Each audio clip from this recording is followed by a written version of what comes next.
ఈరోజు ఈ రాష్ట్రంలో కూటమి ప్రభుత్వం అధికారంలోకి వచ్చి దాదాపుగా 2 సంవత్సరాలు పూర్తవుతుంది.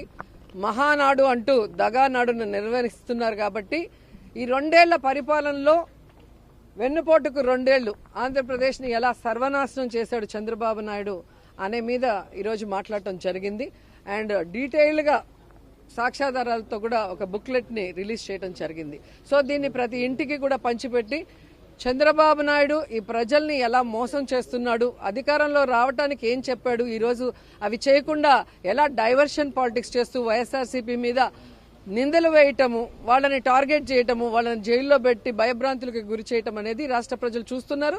మరొకసారి వాళ్ళని చైతన్యపరిచే విధంగా ఈ యొక్క బుక్లెట్ని ప్రతి ఇంటికి గడపకి తీసుకెళ్లే కార్యక్రమం చేయబోతున్నాం. ఎందుకంటే ఈరోజు సూపర్ 6 సూపర్ హిట్ అని చెప్పి సిగ్గు లేకుండా కళ్ళార్పకుండా ఈరోజు చంద్రబాబు నాయుడు గారు అబద్దాలు చెప్తున్నారు. సూపర్ 6లోనే ముఖ్యమైనవి మీరు చూస్తే నిరుద్యోగులకు ఉద్యోగం ఇస్తాం లేదా నిరుద్యోగ భృతి 3000 ఇస్తామన్నారు. కానీ ఈ రాష్ట్రంలో ఒక్క నిరుద్యోగికి కూడా ఉద్యోగం లేదు, నిరుద్యోగ భృతి లేదు. మరి ఎలా సూపర్ 6 సూపర్ హిట్టో నాకు చెప్పండి. అలాగే ఆడబిడ్డ నిధి 18 ఏళ్లు దాటిన ప్రతి మహిళ ఇంట్లో ఎంతమంది ఉంటే అంతమందికి 1500 ఇస్తామన్నారు. నీకు 1500, నీకు 1500, నీకు 1500 అని ఏ విధంగా వీడియోలు వేసి ఏమార్చారో మనం చూసాం. మరి ఈరోజు ఆ 1500 18 ఏళ్లు నిండిన ఇంట్లో ఒక్కరికైనా ఇచ్చారా? ఎంతమంది ఉంటే అంతమందికి కాదు, ఒకరికైనా ఇచ్చారా నేను అడుగుతున్నా. మరి సూపర్ 6 సూపర్ హిట్ అని ఎలా మీరు చెప్పగలరు? అలాగే మీరు చూస్తే జగన్మోహన్ రెడ్డి ఇచ్చే ప్రతి సంక్షేమ కార్యక్రమాన్ని ఇస్తున్నారు. చేయూత ఇస్తున్నారా? అలాగే డ్వాక్రా అక్క చెల్లెమ్మలకి 0 వడ్డీకి ఇస్తున్నారా? అప్పుడేమో అసలు వడ్డీతో మాఫీ చేస్తామని చేయలేదు చంద్రబాబు నాయుడు. జగనన్న వచ్చాక అది చేశారు కాబట్టి వాళ్ళు బ్రతికి బయటపడ్డారు.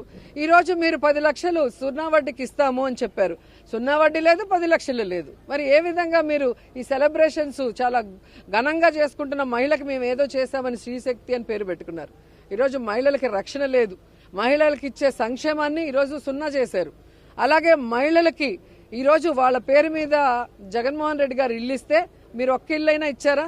జగనన్న కట్టిన ఇల్లుని ఈరోజు పెయింటింగ్ లేసి మేము ఇన్ని లక్షలు ఇచ్చినామని సిగ్గు లేకుండా క్రెడిట్ చోరీ చేస్తున్నారు.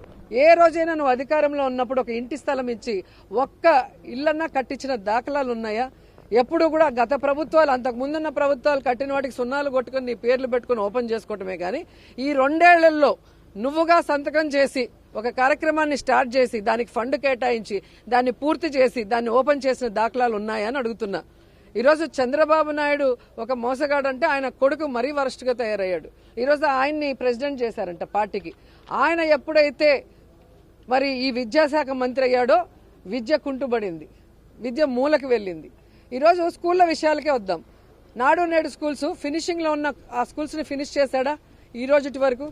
మీ నాన్న 4 సార్లు ముఖ్యమంత్రి అయ్యాడు. ఒక్క స్కూల్ రూమ్ కట్టడానికి తలకిందులు తపస్సు చేసేవాళ్ళు. కానీ జగనన్న ప్రతి స్కూల్ని రెన్యువేట్ చేయించి దానికి కావాల్సిన బుక్స్ కానీ, యూనిఫామ్స్ కానీ, వాటర్ ప్లాంట్, ప్యూరిఫైడ్ వాటర్ కానీ, వాళ్ళకి 5 రోజులు 5 రకాల భోజనం కానీ ఆ స్కూల్స్లో పిల్లలకి, అలాగే ఆడపిల్లల కోసం బాత్రూమ్స్ రన్నింగ్ వాటర్తో కానీ ఎన్ని కావాలంటే అన్ని చేసి ఇచ్చాడు కదా. మరి మీరు ఎందుకు చేయలేకపోతున్నారు? నువ్వు వచ్చిన దగ్గర నుంచి ఇంగ్లీష్ మీడియం తీసేస్తావు, సిబిఎస్ఈ సిలబస్ తీసేస్తావు, ట్యాబులు ఇవ్వటం మానేస్తావు.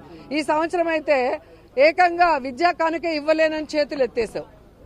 మరి ఎంత సిగ్గుచేటు. ఈరోజు లోకేష్ లాంటి మంత్రి ఉండటం, ఈ విద్యా అమ్మఒడి ఇవ్వరు, ఫీజు రియంబర్స్మెంట్ ఇవ్వరు, ఆ పిల్లలు చదువుకున్న వాళ్ళకి ఉద్యోగాలు ఇవ్వరు, నిరుద్యోగ భృతి ఇవ్వరు. ఈరోజు కాలేజీల్లో స్కూల్లో ఏ విధంగా ఆడపిల్లల్ని హెరాస్ చేస్తుంటే, వాళ్ళ మీద దాడులు చేస్తుంటే, రేపులు చేస్తుంటే పట్టించుకోవు. నువ్వు మంత్రిగానే పనికిరావు అంటే ఈరోజు మీ నాన్న నిన్ను ఏదో చేయాలని ఈరోజు పార్టీ ప్రెసిడెంట్ చేశారంటే ఈ రాష్ట్రం ఏమవుతుందన్న భయం ప్రతి ఒక్కరికి కూడా ఈరోజు కలుగుతుంది.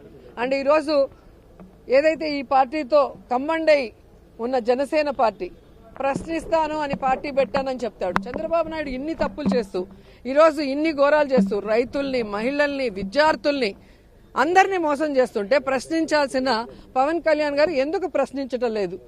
ప్రశ్నించకపోగా మళ్ళీ ఫ్రస్ట్రేషన్ ఒకటి.